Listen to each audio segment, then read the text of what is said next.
without work ethic was a waste of. Hey guys, it's Shawn Ziem, the Connection Machine, aka the Insurance Doctor, and the podcast host for Webtalk Legends. I hope you guys are doing awesome. If you're just tuning in, please drop a comment or two where you're watching from. Hit the hashtag live if you're on the live, hashtag replay and a replay. Sit back, enjoy wherever you're watching from. Beer, so maybe coffee, have your dinner, breakfast, wherever you are. But I know you're going to get some value from us tonight. And I hope that you implement some of the information that we share, some of the strategies, and definitely come back to us if you are utilizing some of the techniques. Let me bring on my guest, Mike Zerener. What's going on, man? What's up, Shawn? How you doing, brother? Trying to get through the week like everybody else. Oh, no doubt about it. No doubt about it. Hey, I appreciate you coming on tonight. I wanted to have you give us who you are and what you do. Where do I begin?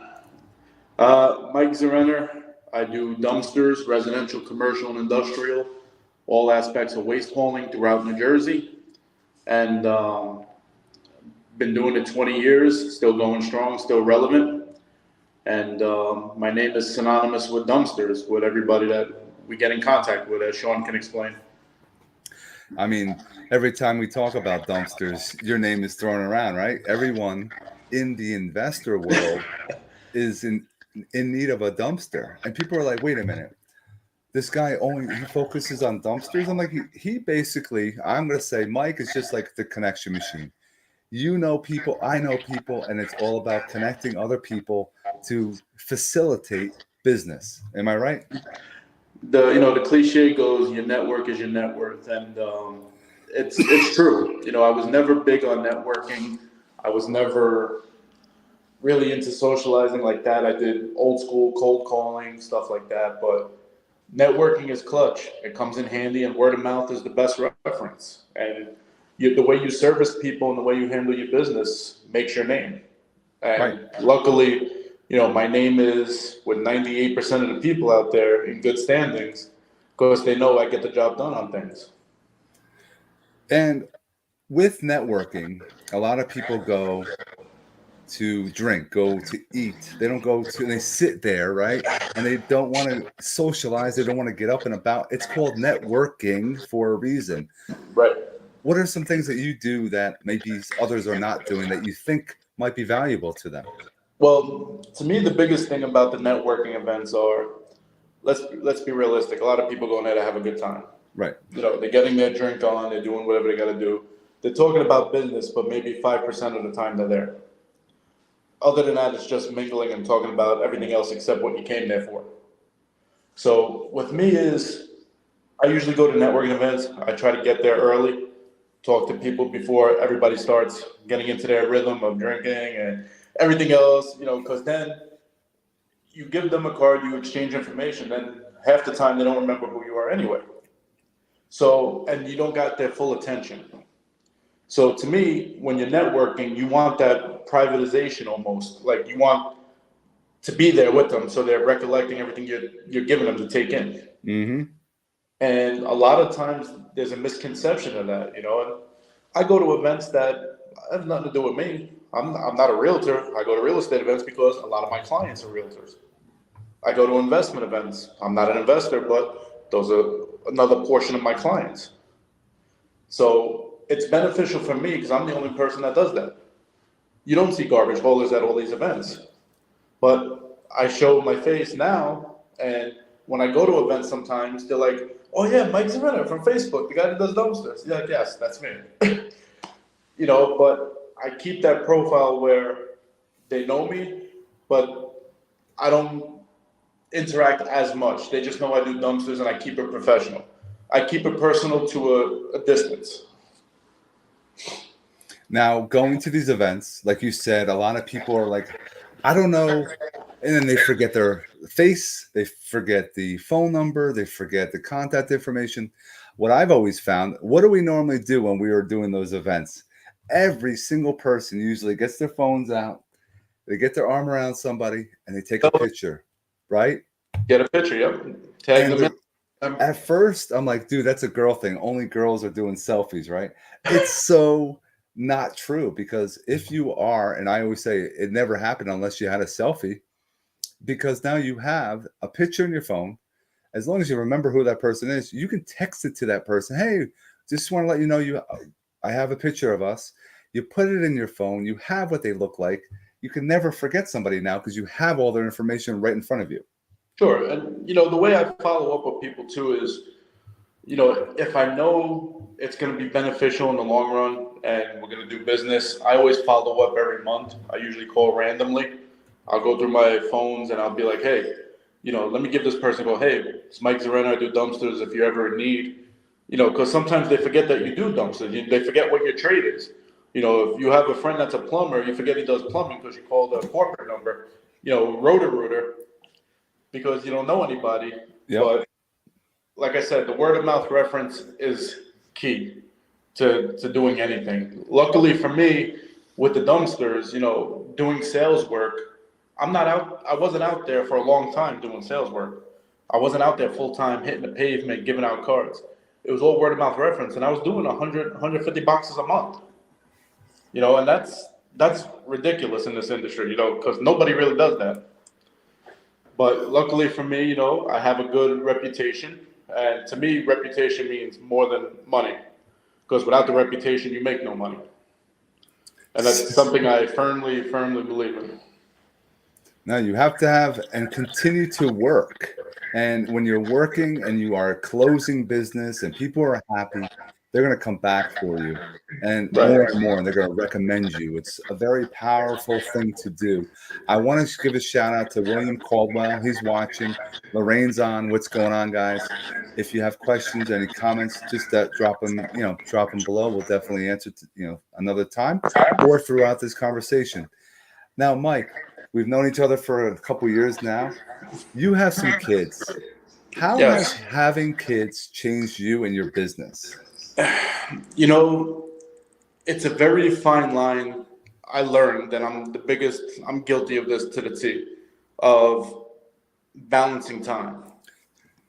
And in the beginning, and I still do, I catch myself doing it, I fail miserably at balancing time. And I know it should be split evenly, but I had such a work ethic growing up where work was more important. That was embedded into me. If I wasn't doing it, somebody else is out there doing it. So it was like I had to do it before they did. And I lived like that. My work mind is always like that, and it won't change. But I am trying. Like, I'm not going to say I'm the best person in the world, but I am trying to get that balance now that I'm in a set business with a set company, not just a mid-level salesman. And as an operations manager for a big dumpster company, it's more stress, but it's stress I can control now. It wasn't, people doing what they want. They knew what I brought to the table. And that's why they recruited me as an operations manager. It's owner, me, office manager, drivers. That's all it is. And, it comes with a lot. And like I said, I get it all the time from my girlfriend, from everyone else. You got to make time. And for me, it's more, well, I need to make time for that, but I also have to work to provide and do what I got to do also. Mm-hmm. So you're never really going to have that balance unless you work really hard at it, and it'll never be perfect. I don't care what anybody says. You're never going to be 50% work, 50% family, or 75-25. It's never going to be a straight line. It's like a fork in the road almost. Right. But Mike, you just said it though. You're trying. There's an importance thing. I found that the more I'm there for my kids, I want to be that mentor. I want to be the one that's teaching them. I want them to have fun with me. And that's what drives me every single day to continue to do more and more and more and help more and more people. But yeah, you're right. A lot of us, we love to work, but it's also a great time is to turn that phone off when you are around them. It allows us to really be in the moment with them. And I think I've learned that over the last number of years, especially take some time for you, for us, those hardworking guys, for their family, because it's important. It's not all about the work. We could all make money. It's finding that time. But you said you had stress with having more things on your plate. How are you dealing with that stress? Are you one that is holding it in, or do you one that goes to the works out, gym, what have you? What are some stressors that you are dealing with? I'm a person that works best under pressure. So if I don't have any stress or things on my mind, I feel like I'm not doing something right. As weird as that is. But the industry I'm in, like I said, I left this industry for a few years because I was burnt out. I got a regular job at New York Waterway when I had my first daughter. And, I saw customers at Home Depot and they were asking me to do sales. And I was like, you know what? I got to get back in it. So after working there and doing sales work, I couldn't find the right company to do sales work for because it was all about them and they thought they knew everything, yet I had the year's experience. And they've been doing it for 5 minutes. So I finally found a company and they offered me, a decent, salary annually. And it was an opportunity that I had to take. I feel like if I didn't take it, I would regret it. Turns out it was the best move I made. So back to the stress part. I'm going into a field now that September will be 20 years I'm doing this. And I'll be 37 next Wednesday. It's awesome, man. So I'm an OG of the garbage business. And it's stress I can control because it's my element. I know what works, what doesn't work. I know how to get myself out of a situation and make it work. Or I know how to take it to the next step. And it's trial by error. I mean, you're going to learn as you go. You never stop learning, no matter what industry it is. So, you're right. And it's a proven point. But the stress I do to get rid of it is I like to analyze things. That's kind of like a stress relief for me. Some people will say you're stressing yourself out more by overthinking. Me trying to figure something out is a stress relief. Because once I get the answer, I'm good. Right. I can listen to music. I can go for a walk. I watch TV with my kids, just enjoying them when I have the free time to do it. I'm available on Sundays now. I'm off Saturday and Sunday, but when you're building a company and you take a personal interest in something, even if it's not yours, you want to be there to know what's going on. You got to put the hard work in the beginning to reap the benefits later. And the stress for me is, to get rid of it, is being successful. The more I see things progress, the less stressed I am. So it's like I'm stressing myself to unstress, if that makes sense. No, honestly, the more things I'm doing and put myself into other opportunities, it allows me to focus more. But I'm very organized. I try to use my black book. I organize my calendar. I have alarm clocks going off on whatever's going to go, reminders to make things happen. I stress myself out because I have a planner, but everything I do, I remember. And I barely write stuff down, but I'm that good that I'll know a phone number without memorizing. I'll memorize it without saving it. I'll know that I had to do something just by remembering. And I always went like that. I was always disorganized, but I always got things done. I'll be the first. I was very disorganized. Business cards I had all over the place. My desk looks like a bomb hit it, but I know where everything is the way I know how to do it. So when you do that, it gives you a different. Sorry about that, the door closed. They say the people that are the messiest and most unorganized are the brightest, because they're always scrambling things around. And to me, that's just intriguing to me. Like the fact that you can remember something that you don't have to write it down, because there's a lot of people that buy the book. Right. And they need to write it down. But the fact that you can have me, you, anybody in this situation, that you have a lot going on, different business ventures, different things you're doing, it's just really intriguing that you can remember stuff like that off the top of your head. And if you're watching, guys, and I see Rick on, I see Lorraine, Williams, hey, you guys continue to stay with us. If you agree with some of the things, definitely drop that in the comments. I want to go down the path, and we haven't had a guest on at all with the Webtalk Legends podcast with wrestling background. And I'm not talking about wrestling like the Greco-Roman wrestling that's in high school. I'm talking about borderline WWE now, right? Independent league is fine. Thank you. Independent league. Now, what got you into doing that? They didn't let me use a steel chair in high school. Pretty much me and my friends used to hang out at the park. We were big wrestling fans growing up, and we would play at the park like every other teenager, knucklehead. And a promoter saw us the one day and told us to come up to a school. And from that point on, we went up to the school. We sold tickets. We did little, bullshit shows. And what we did was, out of like 6 of us that actually did it and made a pact to do it, I was the one that lasted the longest, 15 years. Naturally, I got hurt too, and I got to wrestle some big names. I got to do,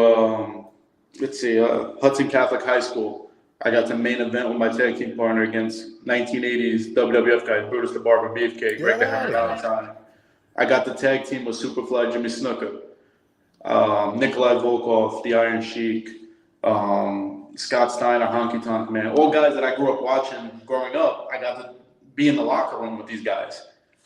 And quick story, the first one, when I tag team with Superfly Jimmy Snuka, I was supposed to wrestle somebody else. And I was looking at the card in the locker room because they posted on the wall. So we're in the locker room, we're putting our boots on. I'm looking at the card, and I'm like, my name's not on there. So I'm looking, then it says, I look at main event, it says, such and such verse Mike Easy was my wrestling name, Mike Easy and Superfly Jimmy Snuka. And it didn't collect, didn't register. So I turned around and I was shaking. Knees were weak. And I went up to him in the locker room and I said, how you doing, sir? How do you want to go about the match? It's a pleasure, it's an honor. He goes, whatever you want, brother. And I'm like, what? I'm like, you're the veteran here. You should be calling the match. And he's like, just go out there, take the heat, get the crowd rocked up, tag me in, we'll take it home. So I was like, fair enough, that's fine. So he used to do a flying splash from the top rope. And I used to do an elbow drop from the top rope. So we did it at the same time. Like pointed at each other. I could have been done after that. I would have been fine. My life would have been complete after that. But it was a great experience that you can't put a price on. You got to grow up doing shows. If you're not wrestling against them, you're sharing a locker room, getting this wisdom and stuff, mentored down to you. And just spending time with the guys on the road, doing shows and fundraisers. And it was all for the kids, mostly, the shows. And to me, that made a big deal, So how does that all work? You have these superstars in there. And, you were in tag team situation he was your teammate. But when you were going to go against them, is it already scripted? Or is it more, we're going to do a couple things? How does that all work? It's I can't reveal all the secrets. I'm very kayfabe, but it is choreographed. It's pretty much the promoter will tell you you're working this guy, you got this long, and you're over. So make it work. So he'll tell you the match, how long, who's winning. You guys figure it out. It's putting on a show. You're putting the show on. It is, and everybody's like, oh, but it's fake, it's choreographed. The medical charts are different. I mean, yes, it's choreographed, but yes, one wrong turn and it'll cripple you. Because you're trusting the other guy just as much as you want him to trust you. Right. So, I mean, it's like I said, it's an experience that you can't forget, and I'm grateful that I got to do it for that long. But I did have multiple concussions, which is why I kind of cut it short when I had my kids, and my girlfriend yelled at me to stop because it's when your mind tells you could do it. Your heart says you could do it, but your body's like, nah, take it down a notch. And sometimes you gotta face that fact, So with having these concussions, is there something that you can share with us as far as how did it feel? Do you have some setbacks right now because of them? I do get headaches. I mean, I had 5 concussions. I had 3 mild, 1 severe, and 1 slight. And 3 of them were from wrestling. Just fell the wrong way, got hit the wrong way. 1 was from work, where I should be crippled right now, but I'm not. Because, as you know, when you lift up a dumpster, I used to go in the truck with the drivers. So when you go to the dump, they have the automatic tarp that covers the container when it's up on a truck. Mm-hmm. So when they were lifting the tarp this way, taking it off so he could dump the container, it hooked the pallet. It hooked the nail on the pallet. It slid the pallet. So the laborer, the foreman goes like this, pointing up. And I'm like, what are you talking about? I'm like, yeah. I'm not registering. The pallet slid off, hit me dead center. Like buckled my neck to my shoulders. And I didn't want to look like a wuss, so I didn't want to tear. I was tearing because I was in pain. Right. But I walked it off, I shook it off, and I drove myself to Meadowlands Hospital. And the guy goes, "How did you drive here?" He goes, "You have a severe concussion." And I said, "Yeah, I know, everything went like this," but I said I had to get to the hospital. I had no way to get there. Our yard was right next to the dump. So I just walked there, got my car, and left. The hospital was 5 minutes down the road, so it wasn't bad. But to this day, later on in life, you start feeling it. Mm. And I get headaches. I get nerves, like my nerves in my hands. Like my hand will go like this once in a while. But it's just,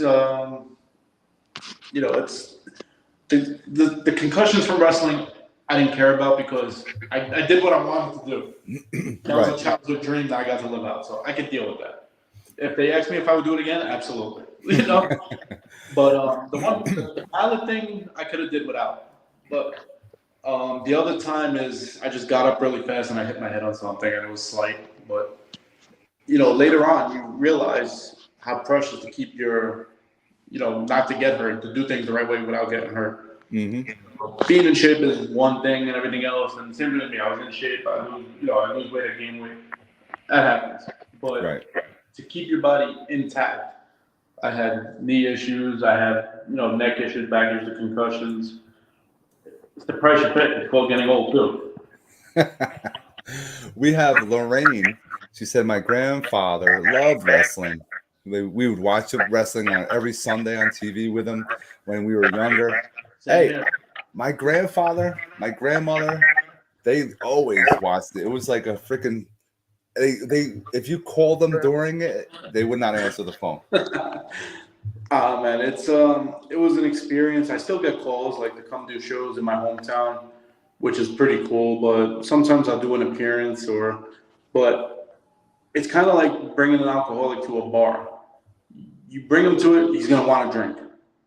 And to me, I've done it many times. When I was out injured, I would go to a show, sit in the audience, and my knee would start tapping, my foot would go, and I'm like, I need to be over there. I don't know why I'm on this side of the railing, This is not me. So that's where I went with that. And then, I became a garbologist. And there's things that you do, the discipline you had when you were wrestling, all translates into what you're doing currently, It's a discipline. It's don't sell yourself short. You want to do things the right way. You want people to like you. So same thing when you do interviews and everything else. Same thing with the dumpster. You're selling you. You're not selling the product. What you see with me on my good day is the same thing you're going to get with me on my bad day, except for an attitude. But other than that, I don't change for people. Money changes a lot of people. To me, I'm humble with everybody. If you use me for a service, I will refer you. I can't refer everybody that uses me for dumpsters, but if it's in their general area, I try to balance it out. Like I know roofers in Union County, New Jersey. I'll send you a roofer down there that I know that uses me. Right. I know a home builder. I know amazing. I'm like a mobile Angie's List. And people come to me for stuff. I take care of them. And if I can't, I tell them I can't. I'm not going to blow smoke up their ass and say I can do this when I can't. But being that resource is really beneficial, because you don't have to worry about looking for the dumpster business because you basically program others to look for that type of business for you. And it's a lot of people don't have that resource in their Rolodex. It's people think waste hauling, if you're residential, they think waste management. They think all these big corporate companies that they don't care about small people. They don't care about the investor that needs a container at a job he's rehabbing. They want they want commercial accounts, they want industrial accounts, repetitive work. I deal with the people. So when it comes to dumpsters, I'm the people. I'm the one that goes out there talking to everybody. I'm the one that deals with the fix and flip people, the rehabbers, the realtors, investors, developers. I'm the guy that goes there and customizes the rates. Not because I have to, but because I want the work. And I make it work where it's beneficial for me, where I'm not cutting myself short, but I'm not screwing them over either and hitting them over the head. Right. As opposed to people that don't know any better that use a corporate company. There's real estate agents out there that are watching this why would I want to be connected with a dumpster guy? It leads to those investors that are out there. If you're a real estate agent, the realtors are up and coming now because there's times when you got to close on a house and there's debris that's left behind and you need to get it out of there before closing, before you have an open house, whatever the case is, a contractor left stuff behind. And that's where I come in. They're like, you think you could get this before the weekend? I have an open house. And the company I'm with, like I said, we service everywhere from Rockland County down to Middlesex, Somerset County. But I do have capabilities to do the whole state of New Jersey, which I do. And we also have a garbage truck for loose pickups. Sometimes you don't have enough for a dumpster, or you call 1-800-GOT-JUNK and you get screwed by them. Mm-hmm. Because nobody knows any junk folders except 1-800-GOT-JUNK. That's that marketing. And then when they get there, they give you a quote on the job site. And that's how they get you, because you're already there. So they charge you by the truckload, $1,200, $1,300, because they charge you for the labor, the disposal, the fuel, and every other tax they can think of to add on. Mm. When I go out there and play small ball and pick everything else up. Everybody wants to hit a home run, but nobody knows how to play small ball and win the game. And that's where I excel, and that's where I have technology on my side. I use WhatsApp. You have a direct group chat with dispatch that goes right to you. There's different ways that we're reinventing the game, and there's a lot of stuff that's coming down the pipeline in the next few months that whoever's watching the show, they can connect with me and stay tuned, because there's a lot of things coming down the line and a lot of things that'll be beneficial for homeowners, residential, commercial, industrial, because waste pertains to everybody, whether it's recycling, home garbage, anything. I'm the source to get you there. Powerful. Now, I want to end on a couple things. How important is social media to your business right now? We have a lot of people that are network marketers.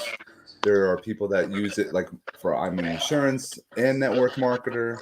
Some people are in the dumpster business. How are you using social media that is benefiting you?